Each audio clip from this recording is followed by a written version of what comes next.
Capítulo 15. Estimando el valor de la propiedad inmueble. Estimar el valor significa hacer un avalúo o una tasación, determinar el valor que una propiedad tiene para que sea vendida, transferida o enajenada. Esto involucra cálculos matemáticos, por supuesto. Sin embargo, no es considerado una ciencia exacta, es más bien considerado un arte. La razón de esto es porque los evaluadores podrán tener diferentes criterios a la hora de evaluar y comparar propiedades a la venta en el mercado. Más adelante veremos las distintas etapas que se utilizan y procesos y reglamentos que deben utilizarse para hacer un avalúo. Todo esto está en este capítulo. Aprenderemos los fundamentos de la tasación que son necesarios para desarrollar un análisis comparativo de mercado, la diferencia entre un análisis comparativo de mercado y un avalúo. Al finalizar este capítulo debemos diferenciar los términos entre precio, costo y valor. Podrán describir las 4 características del valor. Podemos diferenciar los 3 métodos para estimar el valor de una propiedad inmueble, los 3 métodos comúnmente usados. Describiremos los 3 tipos de depreciación y reconoceremos ejemplos de cada tipo. Y finalmente pondremos en práctica los pasos de los varios métodos para estimar el valor si es que se presenta un escenario apropiado. Las regulaciones del avalúo permiten que licenciados en bienes raíces puedan preparar lo que se llama un Comparative Market Analysis, o conocido en inglés por las siglas CMA. No se debe referir un CMA como un avalúo o como una tasación. Los licenciados quienes realizan avalúos, sin embargo, deben hacerlo conforme a las reglas del USPAP, por las siglas en inglés de Uniform Standard of Professional Appraisal Practice, y deben tener una licencia del Estado para hacerlo si pretenden cobrar dinero por ello y hacerlo para una entidad federal. Avalúos para transacciones relacionadas con agencias federales, bancos federales, tienen que ser preparadas por un evaluador certificado o licenciado por el Estado. Un agente de real estate puede realizar un CMA, un Comparative Market Analysis, y cobrar por ello siempre y cuando este no vaya a ser utilizado para obtener financiamiento o para una agencia con propósitos de ser usado por alguna entidad bancaria o agencia federal. Aunque la FHA y la VA, la Fannie Mae y Freddie Mac no son transacciones relacionadas con agencias federales, tanto Fannie Mae, Freddie Mac, la HUD y los VA requieren el uso de tasadores con certificado o licencia estatal para todos los préstamos, independientemente de la cantidad del valor, debido a que generalmente para las entidades federales se requiere que si el valor es superior a los $250,000 debe usarse un tasador. Sin embargo, en estas últimas que acabo de mencionar, no es indistintamente de la cantidad, la persona que haga el avalúo debe ser un licenciado. En otras palabras, concluyendo para precisar, un avalúo debe ser realizado por un licenciado certificado si va a ser utilizado en una agencia federal o si va a ser utilizada una transacción de Fannie Mae, Freddie Mac, HUD o un préstamo VA. El agente de real estate le es permitido realizar un avalúo, es conveniente que lo llame un CMA, un Comparative Market Analysis, puede cobrar por él, pero debe asegurarse primero, y es muy recomendable, que quien se lo solicita le firme un disclosure alegando que no va a ser utilizado con ningún propósito de obtener un financiamiento de ninguna agencia federal ni ninguna de las mencionadas anteriormente, Fannie Mae, Freddie Mac, FHA, HUD o VA. Acá tenemos los distintos tipos de valor. El valor catastral o valor tasado, también conocido como Assessed Value, es el valor que utilizamos para determinar los impuestos sobre una propiedad. Las ciudades tienen evaluadores que periódicamente, anualmente, hacen visitas a distintas propiedades y evalúan, determinan su valor con propósitos del cobro de impuestos. El valor de seguro o el Insurance Value es la estimación necesaria para reemplazar una estructura en caso de un evento catastrófico, un incendio o una inundación. Este valor de seguro puede ser, y generalmente lo es, superior al valor catastral. El valor de inversión es el valor que un inversionista pagaría por una propiedad de acuerdo al retorno que ésta produce. Eso lo veremos más adelante en el capítulo 17. El valor de liquidación es el valor que se asocia con una venta apresurada. Si es que vender depresa una propiedad, su valor de liquidación es el valor mínimo que pudiéramos recibir al liquidarla.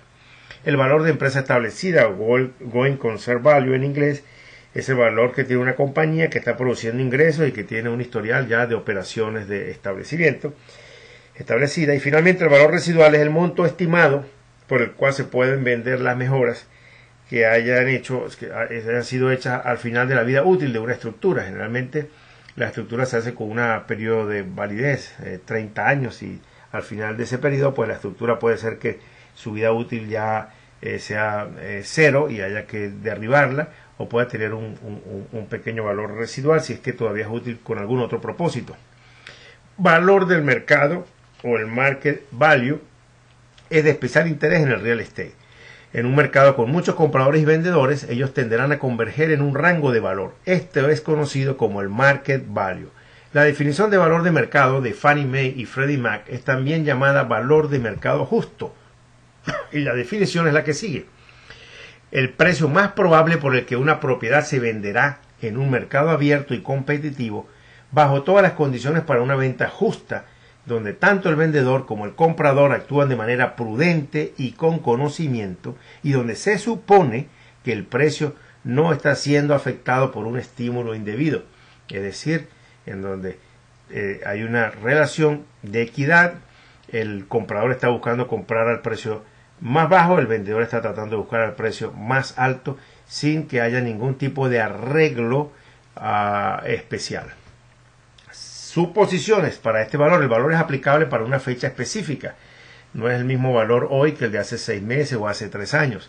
El vendedor tiene la capacidad de ceder un título comerciable, de esto se asegura el abogado de que el título es transferible. El comprador y vendedor están actuando por motivación propia, ninguno de los dos está haciendo o está bajo amenazas para comprar la propiedad. Ambas partes están bien informadas y actúan cada uno en su propio interés. Como dije antes, el uno buscando comprar al precio más bajo posible y el otro vender al precio más alto posible. La propiedad se ha ofrecido en el mercado abierto, es decir, es una propiedad que se puso a la venta hacia cualquier persona que quiera adquirirla a un precio razonable. Los términos de la venta estipulan un pago en dólares estadounidenses o un arreglo financiero comparable, intercambio por otra propiedad, en fin, alguna transacción financiera similar. El precio no está afectado por arreglos creativos de financiamiento ni concesiones para fomentar una venta. Esto se refiere a que no haya trampa de que el propietario diga que después va a devolver dinero por debajo de la mesa. Esa clase de arreglos que en algún momento se dieron y que hicieron que el mercado también se viera afectado, como hemos visto, las propiedades que subieron excesivamente de valor con las circunstancias y las consecuencias que hemos tenido hasta estos días. Valor, precio y costo. No es lo mismo el valor, el precio y el costo. Veamos la diferencia. El valor es determinado por la capacidad de ser intercambiado por otros bienes, como vimos ya anteriormente en la definición de valor que tienen Freddie Mac y Fannie Mae. El precio es la cantidad pagada por una transacción en particular. Una propiedad, un evaluador puede decir el valor de esta propiedad es $100,000, pero usted finalmente la termina comprando por $80,000. Ahora, el costo es el gasto total necesario para producir una mejora nueva, además del costo de la tierra. Usted compra esa propiedad, pero resulta que tiene arreglos que hacerse, le cambiarle los pisos, poner un techo nuevo. Entonces el costo suyo será el precio que pagó más los arreglos que tuvo que invertir para ponerla en orden. Entonces estas son las diferencias de valor, precio y costo. Hay un concepto conocido en español como sobremejora y en inglés over improvement, y esto sucede cuando un inversionista compra una propiedad o un dueño de una propiedad e invierte más dinero del cual puede recuperar en el momento en que se venda. Cuando esto sucede, estamos frente a una situación de over improvement. La propiedad difícilmente podrá ser vendida a un precio tal que permita recuperar el costo que se ha invertido en ella. Las características de valor son 4, a saber, demanda, utilidad, escasez y transferibilidad o posibilidad de traspaso. La demanda se refiere a un deseo, una necesidad por adquirir un bien. Vemos que cuando hay mayor demanda, pues entonces los precios tienden a subir. Por ejemplo, en Miami Beach es un lugar donde se sale para vivir. Todas las personas que tienen los medios quieren comprar un apartamento allí, y pues la necesidad y el deseo unido a los medios económicos crean una demanda alta en ese sector de la ciudad. La utilidad, para tener valor, pues los bienes o servicios deben ser útiles y capaces de satisfacer un propósito. Si es útil para una fábrica, si es útil para montar un supermercado. Utilidad significa la capacidad de ofrecer cosas útiles a quien la compra, al propietario o al inquilino. Escasez, pues lo contrario, la escasez, al contrario como sucede la demanda, la escasez también de una propiedad, la escasez de propiedades hacen que el precio del valor suba. Si la oferta excede la demanda, se reduce la escasez y el valor disminuye. También vimos después de esta situación de depresión que había una excesiva oferta, lo cual sucede lo contrario de cuando hay escasez. Cuando la cantidad de apartamentos disponibles en una cierta zona excede la demanda, los apartamentos tienden en menos escasez relativa y los arrendadores tienen que reducir los alquileres o perder inquilinos. Si los apartamentos son escasos, los arrendadores pueden aumentar los alquileres y la demanda sobrante causará que se llene cualquier vacante resultante. De manera que la escasez es una característica también que determina el valor. Y la transferabilidad, la capacidad legal de ceder el título y la posesión que crea la transferabilidad. Si un bien no es transferible, pues entonces no tendrá un valor razonable. Uso óptimo, highest and best use, el uso más rentable que se puede hacer de una propiedad es el uso óptimo de la misma. Este uso tiene que ser legalmente permisible por la zonificación de la ciudad, tiene que ser físicamente posible y además financieramente factible. Cuando se cayeron las Torres Gemelas, uno de los problemas principales fue poder poner un proyecto que fuera otra vez financieramente factible, pues volver a construir las torres a los costos de hoy día era un asunto imposible. Tipo de uso óptimo. El uso óptimo del terreno como si estuviera vacante. Se toman dos parámetros para determinar. Uno es considerar el terreno como si estuviera vacante y el otro es el uso óptimo del terreno según las mejoras que tenga. El uso óptimo del terreno como si estuviera vacante es el uso legal de un sitio que pueda producir el valor más alto o el potencial más alto y de mejor uso de un sitio es el que va a determinar su valor. El uso óptimo, según las mejoras, tiene dos opciones: o cómo un sitio que tiene mejoras en él puede ser utilizado de la mejor manera posible, o cuánto valdría si se tumba lo existente, se renueva o se queda conservado en la condición actual en la que está. Esto del tipo uso óptimo nos va a ayudar a determinar el valor más alto que pueda tener de acuerdo a estos factores. Otro de los principios que tenemos para estimar el valor es el principio de sustitución. Este principio de sustitución dice que un comprador inversor prudente no pagará más por una propiedad que el costo de adquirir por medio de la compra o construcción una propiedad tan deseable como la primera. Podemos ver un edificio que nos piden por él $1.000.000 y si al lado hay un terreno por el cual están pidiendo 500.000, podemos evaluar cuánto costaría reproducir ese edificio en el otro terreno y de esa manera calculamos el valor, el precio de sustitución. Eso nos va a dar una idea, pues ningún comprador razonable estaría dispuesto a pagar más dinero por una propiedad de lo que costaría volverla a construir de nuevo. Y este concepto pues establece un valor máximo para la propiedad. Hay tres métodos utilizados para estimar el valor. Estos son las ventas comparables, la depreciación y costo y la capitalización de ingresos. El USPAP requiere que un evaluador use y reconcilie todas las tres aproximaciones de valor si hay los suficientes datos disponibles para hacerlo, porque en algunos casos puede ser que no haya suficiente información y tenga que usarse solamente dos de ellos. El USPAP, como dijimos antes, el Uniform Standard of Professional Appraisal Practice, por las siglas en inglés. Las ventas comparables, como el nombre lo dice, Sales Comparison Approach, se trata de hacer comparación entre las propiedades que han sido vendidas en tiempo reciente. La depreciación y costo es un método donde utilizamos el valor de sustitución, cuánto costaría reemplazar la nueva unidad y depreciar el tiempo que tiene la unidad existente para tratar de determinar así a un valor de esa propiedad. Y la capitalización de ingresos usa una fórmula para determinar el valor de acuerdo al ingreso, al income que la propiedad genera. Veamos una por una. Ventas comparables. El valor es estimado por revisión y comparación. COMS, usualmente denominado en inglés, de ventas recientes de propiedades similares a la propiedad sujeta o subject property. Las ventas deben haber ocurrido recientemente. Algunos toman como periodo los últimos 3 meses o los últimos 6. Todo depende de cuán rápido haya cambiado el mercado en tiempos recientes. Y en el mismo mercado, obviamente, de ser posible en la misma subdivisión o en el mismo código postal, pero de alguna manera pues en el mismo mercado en el cual la propiedad se encuentra ubicada.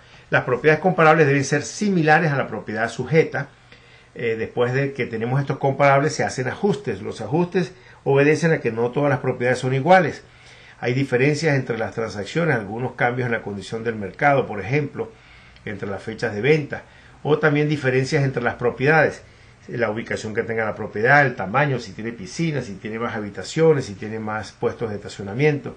Todos estos ajustes se hacen sobre las propiedades que estamos, no sobre el comparable, no sobre la propiedad a la cual queremos encontrar su valor, sino sobre las otras propiedades que hemos encontrado en los alrededores a las cuales fueron vendidas en una fecha conocida, a un precio conocido, y haremos los ajustes sumando o restando con el propósito de determinar, acercarlas lo más posible al tipo de propiedad que queremos conocer su valor.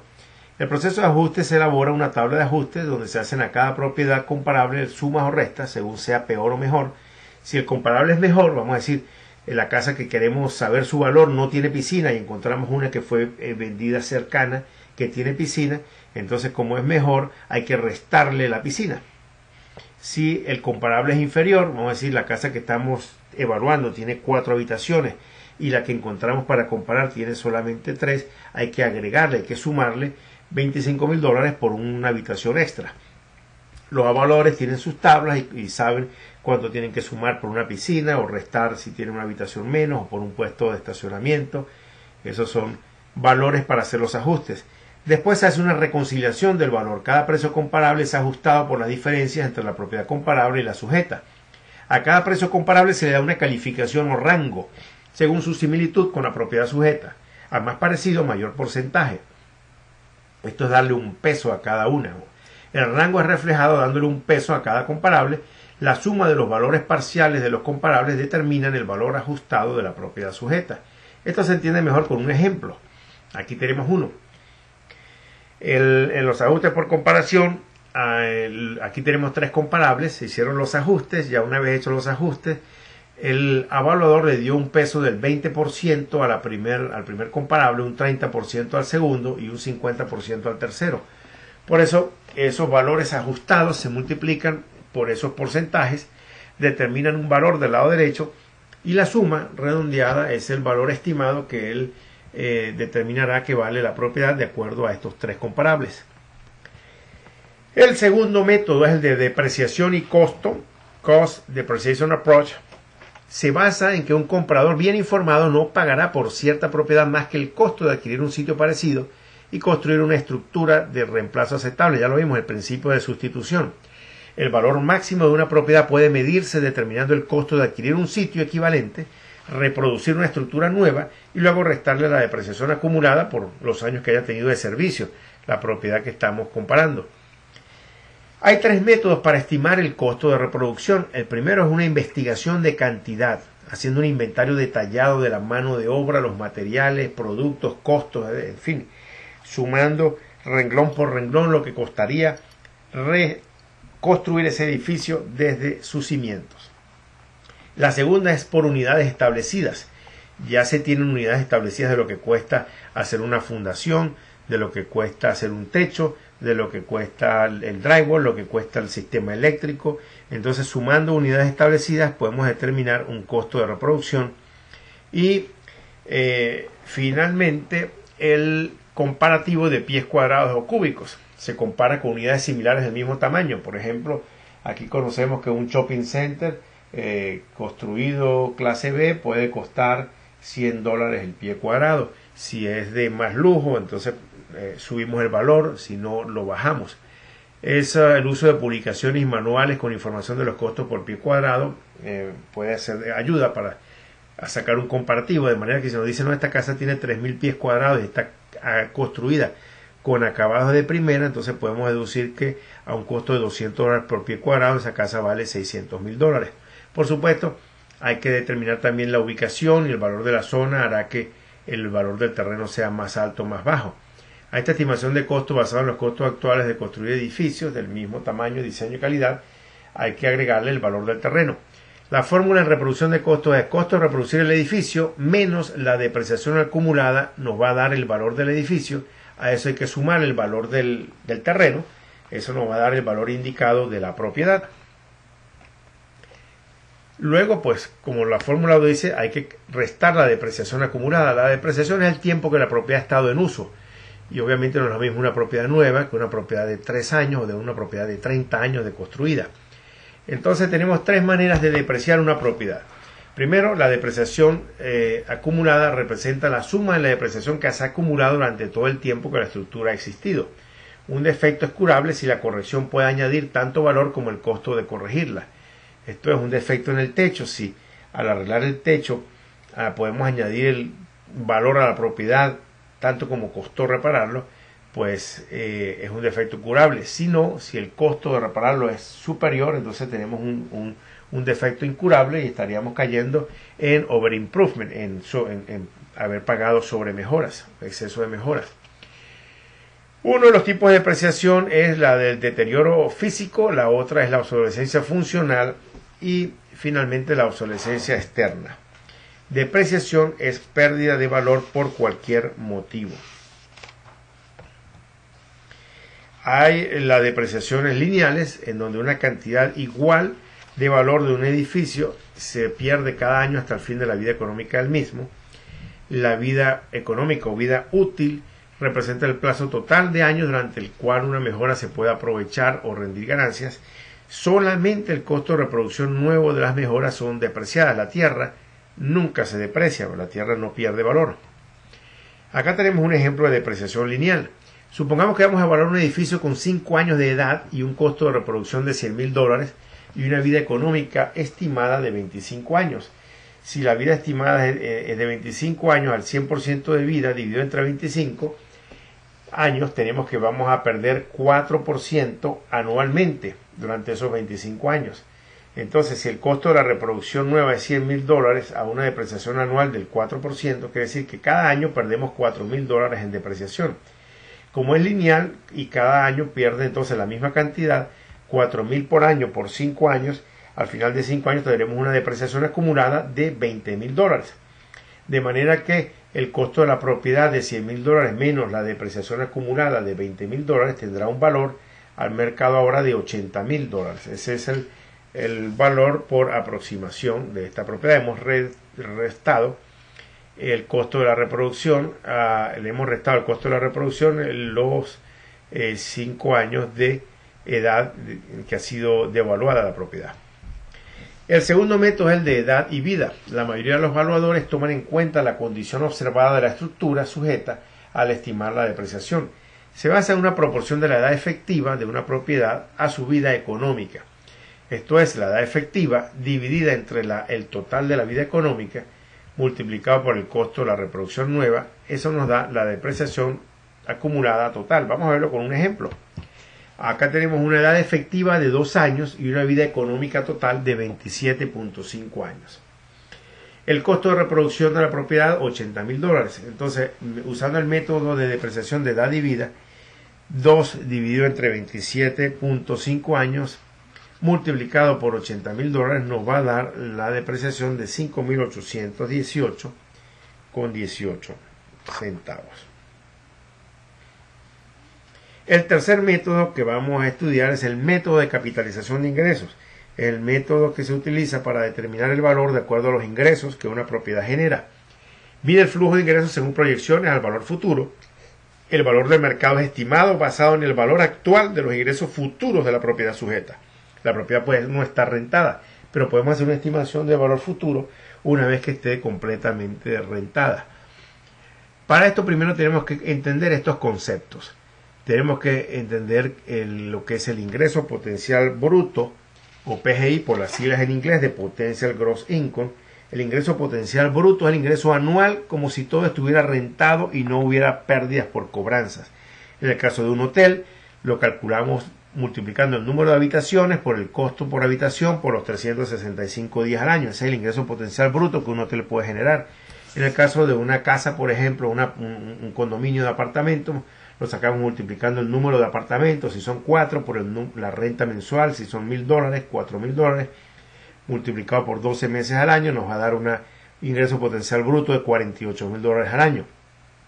Luego tenemos que calcular el ingreso efectivo bruto, o EGI por las siglas en inglés, en donde por Effective Gross Income, el EGI es el ingreso potencial bruto, PGI, restándole las vacantes, porque todas las propiedades tienen vacantes. Un hotel no está rentado el 100% del tiempo todo el año, ni una propiedad de renta puede pasar un mes mientras se vuelve a encontrar un inquilino, de manera que se rentan las vacantes y colecciones de pérdidas y se agregan ingresos de cualquier otra fuente. Por ejemplo, en el caso de un conjunto de apartamentos se puede agregar los ingresos que generan el coin laundry, si es que hay uno, o las maquinitas de refresco o algún otro ingreso colateral que tenga el negocio. A ese ingreso efectivo bruto o EGI le tenemos que restar los gastos operativos para encontrar el ingreso neto de operación, conocido por sus siglas como NOI. De manera que el NOI, que es el valor más importante que necesitamos para determinar el valor, vendrá siendo el ingreso efectivo bruto restándole los gastos operativos, los gastos de la operación, los empleados, los costos que nos hayan dado el hotel o la propiedad de renta. Entonces, los gastos operativos, es muy importante conocer que el Net Operating Income es el ingreso remanente después de restar todos los gastos operativos. Los gastos operativos deben estar ligados a la operación de la propiedad, deben ser gastos fijos de empleados, gastos variables de luz, agua, teléfono y las reservas para reposición. Sin embargo, no es permitido por el IRS incluir como un ingreso, reservas para reposiciones futuras. Sin embargo, los costos de financiamiento, impuestos al ingreso, gastos personales y otros relacionados con el negocio, como sueldos, anuncios publicitarios, se pueden incluir. Son considerados gastos del negocio. Los que no son gastos operacionales son reservas que se hayan hecho para hacer reparaciones en el futuro. Esta es la fórmula del NOI. La fórmula del valor. El valor es igual a NOI dividido entre el cap rate. ¿Qué es el cap rate? La tasa de capitalización. El valor de retorno que quiere, la tasa de retorno que quiere un inversionista sobre la propiedad. El NOI dividido por la tasa de capitalización nos va a dar el valor. Veámoslo con un ejemplo.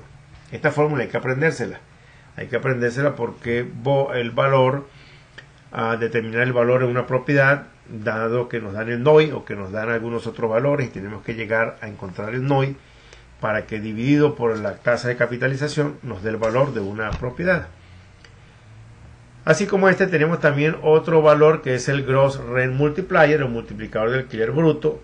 Gross Rent Multiplier es una proporción entre la renta mensual bruta de una propiedad y su precio de venta. De la misma forma, el GIM, que es el Gross Income Multiplier, se basa también en el ingreso bruto anual y puede incluir ingresos de distintas fuentes de alquiler. Hay 3 pasos para analizar el Gross Rent Multiplier. El primero es estimar el alquiler bruto o el ingreso bruto de la propiedad sujeta. Después se calcula un GRM o un GIM utilizando transacciones comparables. Podemos ver en la zona en cuánto se renta en esta zona los apartamentos. Entonces determinamos el Gross Rent Multiplier de la zona. Ahora veremos un ejercicio cómo se hace esto. El precio de venta de cada propiedad dividido entre su alquiler, o el ingreso bruto dividido entre su alquiler, rendirá un GRM o un GIM para cada propiedad. Luego se calcula el promedio de los multiplicadores para obtener un promedio GRM para esa zona. El valor del mercado será igual a multiplicar el alquiler bruto de la propiedad sujeta por el Gross Rent Multiplier. Veámonos un ejemplo que es más fácil de entender. Acá tenemos 5 apartamentos que fueron vendidos, o propiedades que fueron vendidas a distintos precios, 98.000, 96.600, 99.900, y que fueron rentadas en estos valores, 575, 550, 595, 550 y 560. Estos valores son tomados de comparables en la zona. Al dividir el precio de venta entre el alquiler mensual, encontramos el Gross Rent Multiplier para cada propiedad comparable. Al sumarlas todas y promediarlas, aquí sumamos todas, dan 857,10 y dividir entre 5 comparables que tenemos, podemos determinar un promedio del Gross Rent Multiplier en la zona. Podemos decir, bueno, el Gross Rent Multiplier ahí es de 171,40.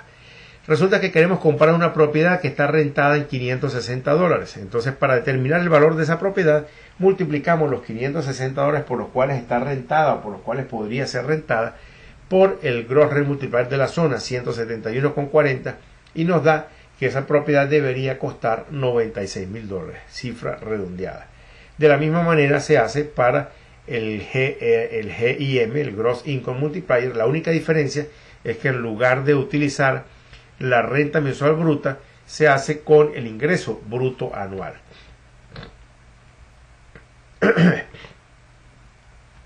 Comparative Market Analysis o CMA.